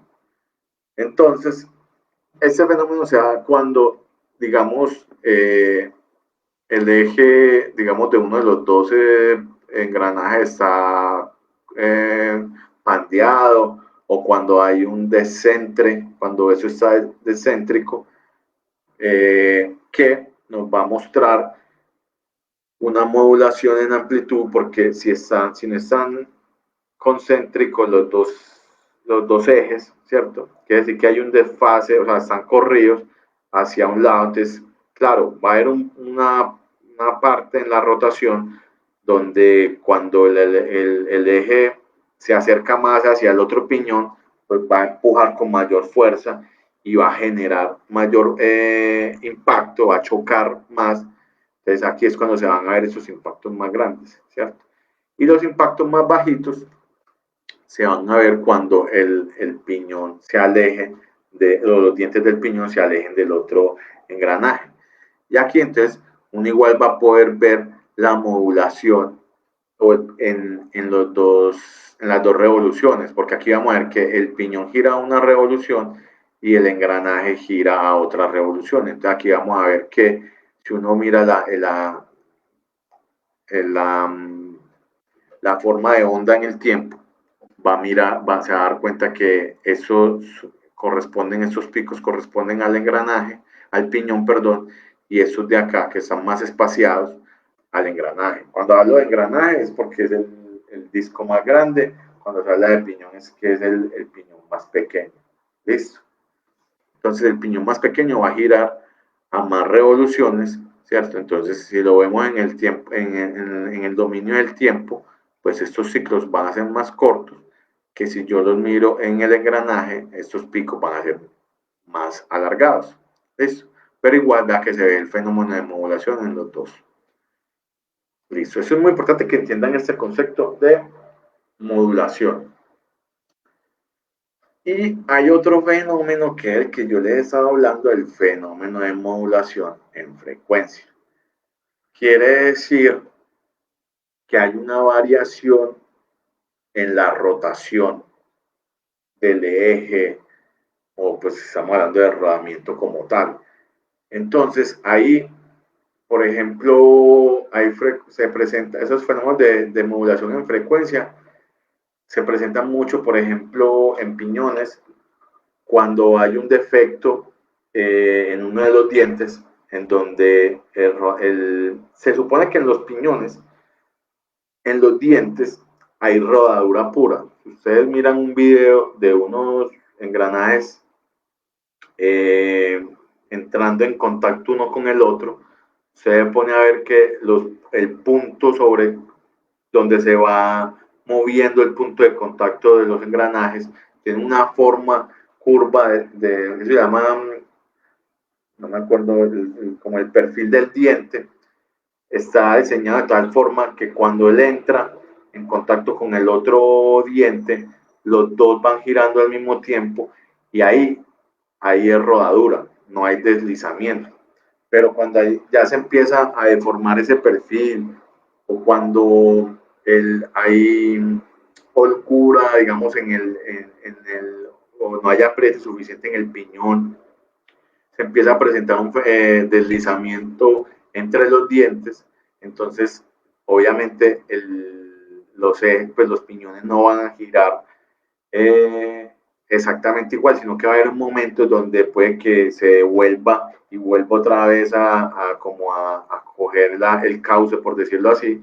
Entonces, estas variaciones, por ejemplo, que hay una aceleración, digamos, esta frecuencia son las que gira normalmente, pero llega un punto en donde entra en contacto y se acelera mucho más y como que la velocidad se aumenta y vuelve otra vez a la normalidad. Entonces, esto es lo que es la modulación en frecuencia, pero, digamos, está modulado cada cuánto, de acuerdo, digamos, en rodamientos en piñones a la velocidad de giro del eje, porque se repite ese fenómeno cada vuelta, por decirlo así. Entonces, esa es la modulación en frecuencia. Cuando hay variaciones de velocidad angular, y si hay variaciones de velocidad angular, pues hay variaciones en frecuencia. Entonces, vea que aquí lo que está cambiando es la frecuencia. Vea que aquí los periodos son más corticos y aquí ya se alargan un poco más. Listo. Eh, Acá vamos a ver lo que llaman efecto bit o pulso, que es muy parecido a la modulación, que uno lo pudiera confundir, o inclusive hay textos donde dicen que este efecto bit es como una clase o un tipo de modulación en amplitud, pero técnicamente no son lo mismo, porque acá sí se suman algebraicamente las dos ondas, o sea, las dos, si yo tengo, eso mismo se presenta mucho, digamos, en motores o en bombas o en máquinas que yo tengo funcionando muy cerca y que trabajan a frecuencias de giro muy similares, ¿cierto? Entonces, en algunos casos, esas ondas, esas vibraciones que producen el funcionamiento, digamos, de los dos motores, en algunos casos entran en fase y se suman. Y en otros casos están en desfase, por decirlo así, donde se restan. Entonces es cuando uno a veces tiene dos máquinas y escucha un zumbido, que el zumbido es como... esa es como una especie de modulación. Y se escucha así porque realmente ese bit o la frecuencia del bit es la resta de las dos frecuencias. Entonces, si están muy próximas, si yo resto, por ejemplo, yo tengo un motor girando a 30 Hz y el otro a 29, la diferencia de las dos es un Hz. Un Hz viene siendo una vez por segundo, ¿cierto? Pero entonces, ¿qué tal si está a 29.5 y la otra está a 30? Entonces, eso es 0.5 Hz. O sea que es cada 2 segundos. Entonces ahí sí puede sonar. ¿Sí me explico? Entonces, ese es el fenómeno de bit. También se produce o se genera ese fenómeno en correa. Ya lo vamos a ver más adelante. Listo. Entonces, quise traer este ejemplo en donde vemos que las dos ondas, que no se ven muy bien, aquí se ven mejor, una que está como en moradito y la otra en verde. Y la resultante de las dos es la que está en azul. Entonces, si las dos están en fase, pues se suma, muy chévere. Pero ya se empiezan a desfasar porque como igual no es la misma frecuencia, sino que tienen frecuencias similares, llega un punto en donde se anula y esa amplitud es cero. ¿Listo? Y realmente el pulso se ve en esta distancia, o sea, en una frecuencia muy alta, en una frecuencia muy bajita, perdón. Y este sería el espectro. Y el pulso se pudiera ver aquí, ¿cierto? Que lo vamos a ver más adelante en ejemplo. En el ejemplo de correa se ve en el espectro, se ve el pulso aquí, en muy baja frecuencia. Listo. Bueno, hasta aquí vemos que realmente la modulación es como un fenómeno en donde hay una frecuencia de menor valor, que es la que tiene como la información, por decirlo así, o eso es lo que uno lo relaciona cuando hablan en ondas de radio, pero en rodamiento es como que hay un fenómeno, o en piñones es un fenómeno que se presenta, digamos, la velocidad del eje es la que regula esas variaciones o esas variaciones en amplitud. Por ejemplo, si es en amplitud, esas variaciones de cuánto sube y cada cuánto va a bajar, ¿cierto? Entonces, lo que modula, en este caso, las revoluciones del eje, porque entonces pues, estoy modulando la amplitud del impacto de la onda que sube y que vuelve y baja. ¿Listo? De acá se desprende un método que le llaman de modulación, también eso depende del fabricante, hay otros que le llaman envolvente, ¿cierto? Pero básicamente, ¿qué es? Como les decía, pues todos los componentes de las máquinas y todos nosotros tenemos frecuencias naturales. Y esas frecuencias naturales como tal no dependen de la velocidad. Recuerdan que depende de la masa y dependen de la rigidez del cuerpo. ¿Listo? Entonces, digamos, las frecuencias naturales de los rodamientos, inclusive, pues, y aquí hablamos, pues, porque hablando de rodamientos, inclusive ese valor de 2000 Hz puede estar puede estar por debajo, puede inclusive estar trabajando en 1000 y se puede extender hasta los 10.000 y aquí también entran los piñones. Listo. Entonces, simplemente es que este fenómeno es cuando cuando se presenta una grieta pequeña, ¿cierto? Esto genera un pulso, pues como una especie de ruido. Y ese pulso, ese ruido, excita la frecuencia natural del rodamiento. O sea, igual, es como, ¿recuerdan el ejemplo que les mostraba Jonathan? Había una diapositiva donde hay una persona cantando, ¿cierto? O emitiendo sonido con la voz y quebraba el vidrio, ¿cierto? Entonces, digamos, yo en este momento estoy hablando, mi voz tiene un ancho de banda, o sea, yo no estoy hablando en una sola frecuencia, tiene unas componentes más graves, agudas, ¿cierto? Entonces, cuando se produce este pulso, él genera un ruido, pues, no es audible porque es a muy altas frecuencias. Entonces, ese ruido, esa banda va dentro de ese ancho de banda del ruido que genera, coincide la frecuencia natural del rodamiento. Entonces, recuerda que cuando hay una frecuencia que excita una fuerza perturbadora, que excita la frecuencia natural de algún sistema, este inmediatamente reacciona y brinca, ¿cierto? Entonces, eso es lo que pasa. El elemento rodante golpea la grieta, ¿cierto? Y aquí hay un brinco. Aquí no, lo que pasa es que aquí no puedo ampliar, pero se supone que esta frecuencia, ¿cierto? Es muy alta y es un transiente, o sea que cuando hablamos de transiente es que cambia en el tiempo. Esto dura muy poco tiempo, eso es un ping, pero haga de cuenta que eso no dura milisegundos, ¿cierto?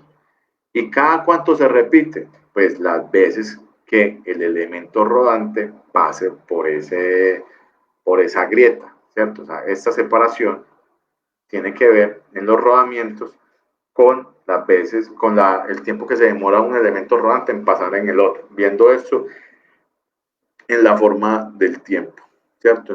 Estamos aquí pues en aceleración. ¿Listo? Entonces, cuando uno ve, eso es muy difícil de percibir, ¿cierto? Porque digamos que ese sería el componente de la máquina. Recuerden que yo les decía, inclusive cuando hablamos del Spy Energy, la energía que se emite ahí es muy pequeña, ¿cierto? La mayoría de la energía que está en una onda están en bajas frecuencias, ¿cierto? Que es el desbalanceo. Digamos que esta máquina no, pues, tiene un desbalanceo residual, ¿cierto? Pero el balanceo residual normal y no tiene ningún otro problema, o sea, no hay problemas de desalineación, no hay problemas de holguras o otras fuentes de energía de impacto, ¿cierto? Entonces, simplemente el rodamiento empezó ya por su fenómeno, pues por su vida útil normal, ya salió la grieta, esa grieta ya salió a la superficie, ¿cierto? Entonces aquí vemos que si usted analiza la onda del tiempo, va a haber únicamente una señal sinusoidal, o sea, decir, no, pues sí, estamos bien, no hay problema. Pero ¿qué pasa? Estos que golpean eh, la grieta es esto, ¿cierto? Que aquí están en altas frecuencias, que uno de cierta forma no las ve. Ya si coge y amplifica, ve que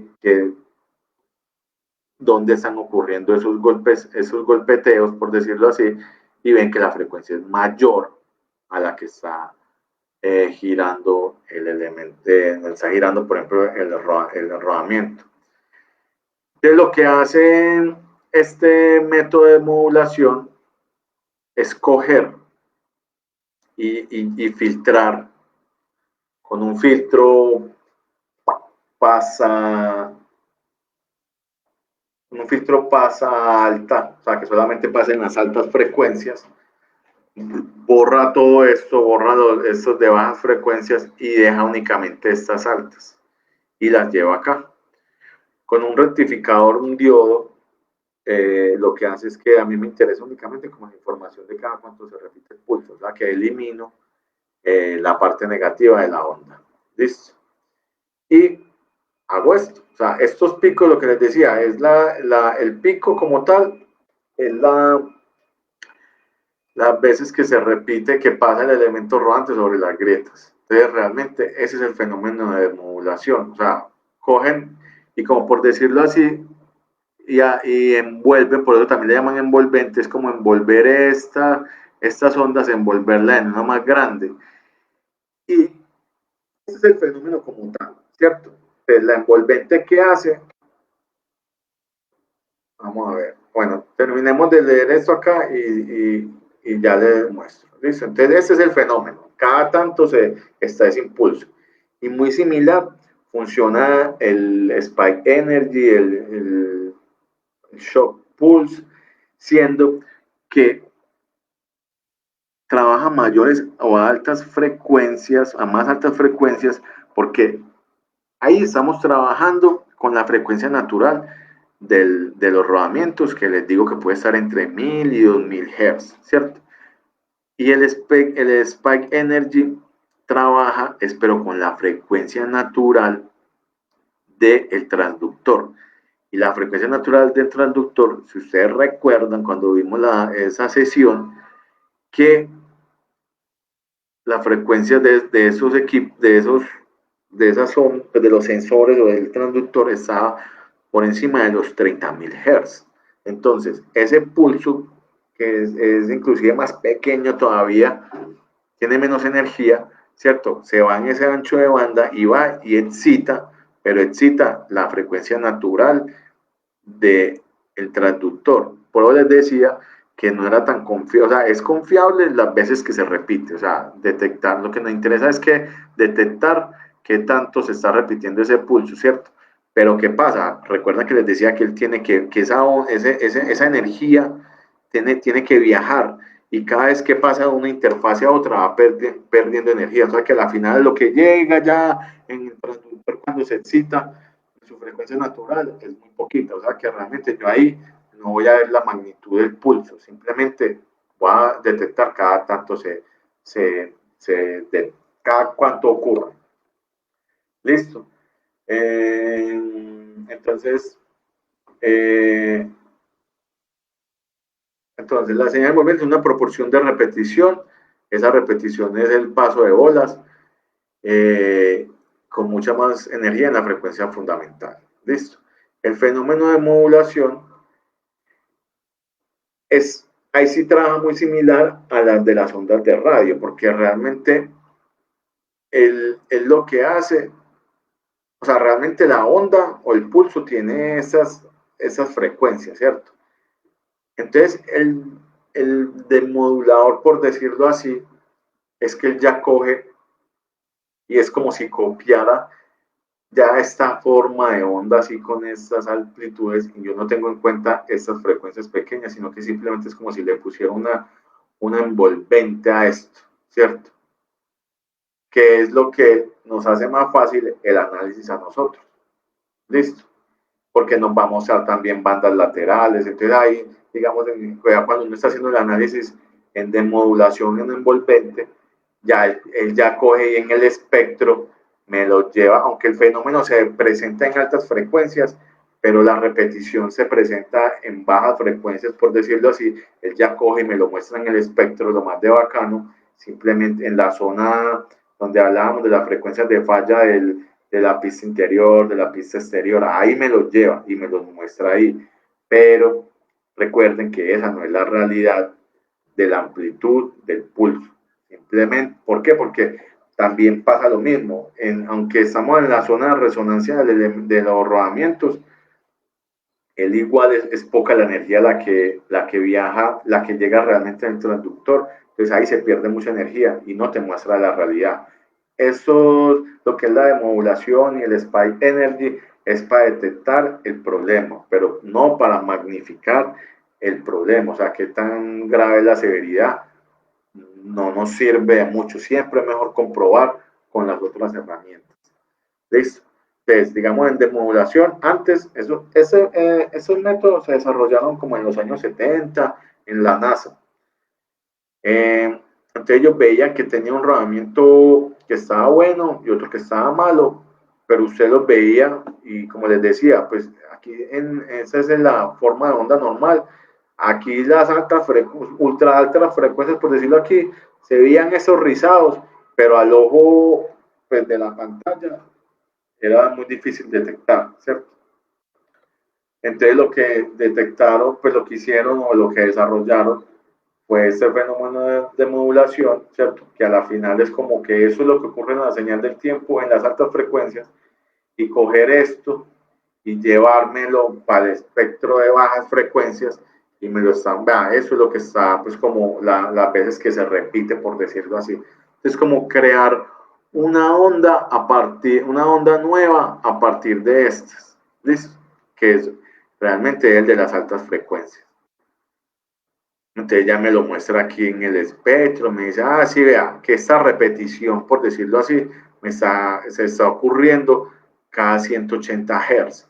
Y 180 Hz, si uno va y mira, corresponde a la frecuencia de falla de la pista interior.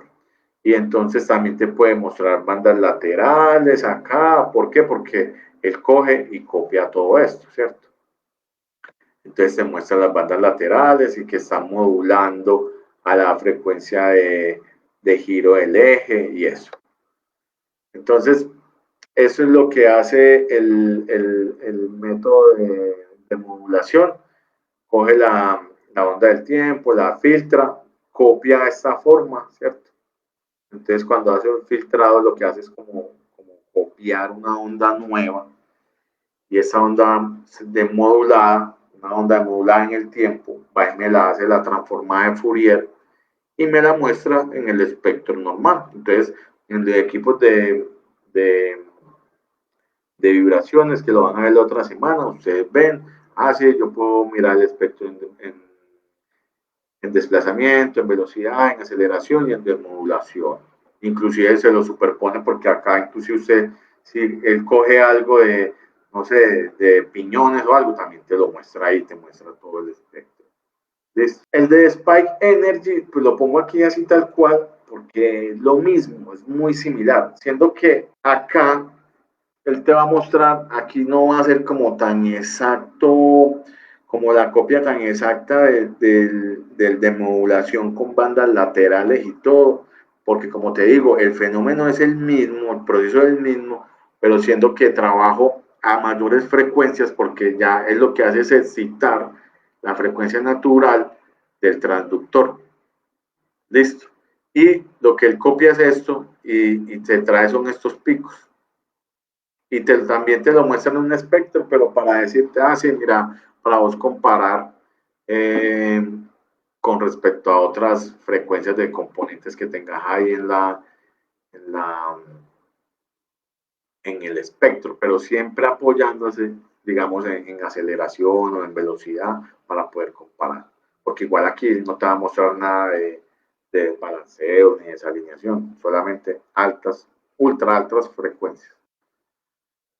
Como les decía, de todas maneras, este es un método que se dieron la gente de IRD, Mecanálisis, pero ellos igual tienen como una tabla y como una tabla de severidad, en donde relacionan los valores de las revoluciones, niveles de alarma, ¿cierto? Entonces ya usted, de acuerdo, si es un rodamiento, un piñón, de acuerdo al valor que usted mida, ¿cierto? Ya las revoluciones con las que usted está trabajando, te va a decir, ah, si está en esta zona, no es aceptable, si estás en esta otra zona, sí puedes trabajar.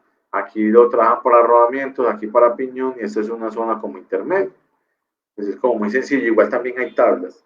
Ellos también tienen unas tablas donde te dicen, para piñones, para máquinas, para compresores, para bombas, también. En Spy Energy y también las de modulación, pues también te alcanzan a medir, pues a censar problemas de cavitación y eso, pero ahí simplemente te muestra pues como el impacto, pero como se sabe que la cavitación es aleatoria, pues ahí no vas a sacar ningún envolvente. Listo.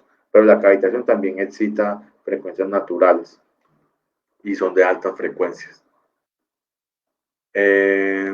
Acá como resumen de las bandas espectrales, eso digamos cuando estás trabajando en rodamientos, ahí es donde vas a encontrar, ¿se acuerdan que hablábamos de la zona A, B, C, D?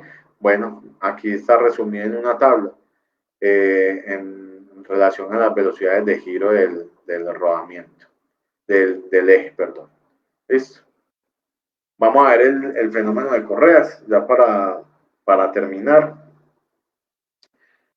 Eh, Acá vamos a hablar, nosotros ya hablamos de la polea como tal. Aquí se me pasó esta parte de polea. Vamos a trabajar únicamente lo que es la correa, la frecuencia de paso de la correa. O sea, si yo le pongo una pintica o una seña a la correa, ¿cierto? O sea, que la correa está dentro le da la vuelta a las dos poleas y vuelve al mismo sitio, ¿cierto? Entonces, a esa es la frecuencia de falla o la frecuencia con la que gira la correa. ¿Listo? Y se calcula simplemente en función, o ya sea de la polea conductora o la polea conducida. Las dos frecuencias son diferentes, ¿cierto? Y ya sea del diámetro de la polea grande o el diámetro de la polea pequeña o de la conducida y la conductora, ¿listo? Y de la longitud de la correa. Acá vemos que las frecuencias de las correas son subsincrónicas, o sea, generalmente siempre están por debajo de la velocidad de giro de la polea más rápida. ¿Listo? Y es muy común que el 2 por o inclusive el 3 por de los armónicos de la frecuencia de la correa sean más altas que la primera. Generalmente es el 2 por. ¿Por qué? Porque por cada ciclo de giro, por decirlo así, o por cada vuelta completa que dé esa ceñita de la correa en las dos poleas, ella en esa vuelta golpea dos veces, una vez en la polea conductora y otra vez en la polea conducida. Entonces, de cierta forma, en frecuencia se suma y esa amplitud, y por eso es que es mayor, ¿cierto? En correas es muy común que se presente el fenómeno de pulso porque generalmente el segundo armónico de la frecuencia de la correa coincide ya sea con el del piñón, o sea, no es que coincida, sino que queda muy cerca, con la polea conducida o con la polea conductora. Y se ve y se presenta este fenómeno de pulso. También se presenta, pero ya cuando la correa pronto está desgastada y se empieza se le empieza a ver la holgura, entonces se empieza a ver cómo ella sube y baja. Ahí se presenta ese fenómeno de pulsos, ahí es cuando se ve digamos, la correa ya se dio. Listo. Y vemos que esta es la de la correa, la frecuencia del segundo armónico de la correa. Este es el de la polea conducida, no me acuerdo si era la conductora o la conducida. Creo que era la conducida porque esa era la del motor. 29 Hz, este está girando a 19. Y el segundo armónico de la correa era 17. Vean esta es la diferencia. Y el pulso se ve aquí. Entonces, inclusive aquí se ve que la diferencia entre estos dos es 1.7, 1.87, 1.786 Hz. ¿Listo? Vamos a ver un ejemplito pequeño, si les queda tiempo. Todavía están por ahí.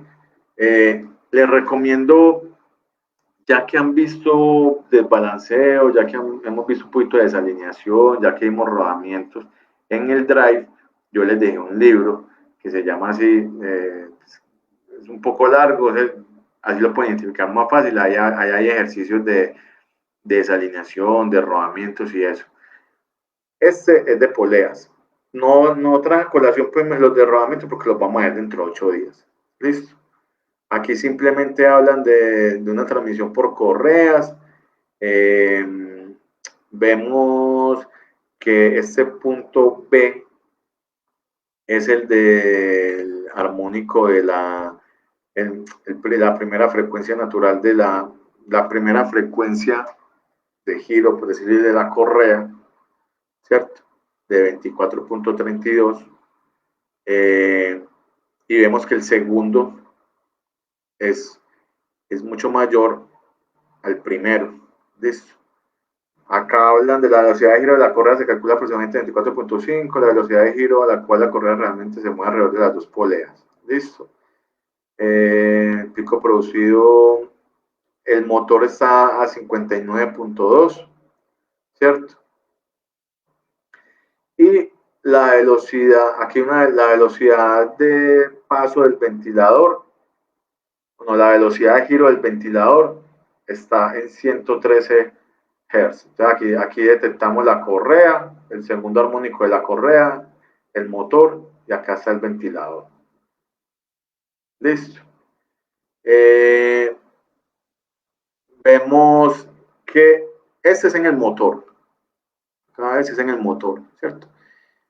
Y vemos que en el ventilador este segundo armónico crece mucho, pues en relación al desbalanceo del ventilador. Entonces la idea es poder recuadrando, digamos que este es el desbalanceo residual del ventilador, corrigiendo el tema de la frecuencia, pues del problema de la correa,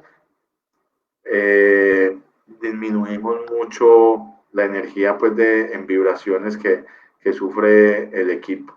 ¿Listo? Vemos que se presenta también pues como ese fenómeno de pulso, ¿verdad? Que es común encontrarlo en correas.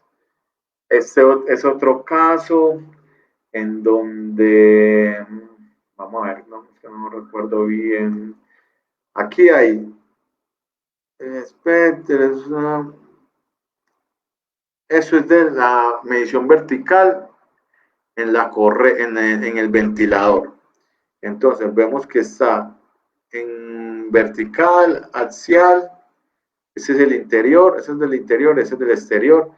Y normalmente uno en ventiladores, porque ese es un ventilador que no está en voladizo, entonces no debería presentarse altos picos en axial, ¿cierto? Acá dicen que la máquina estuvo recién instalada y que no deberían presentarse pues como esos fenómenos en baja frecuencia, o sea, con las correas. Entonces, acá se identifican que a 13 Hz es la de la correa, 22.2 es la velocidad del ventilador y 29.5 es la del motor. ¿Listo?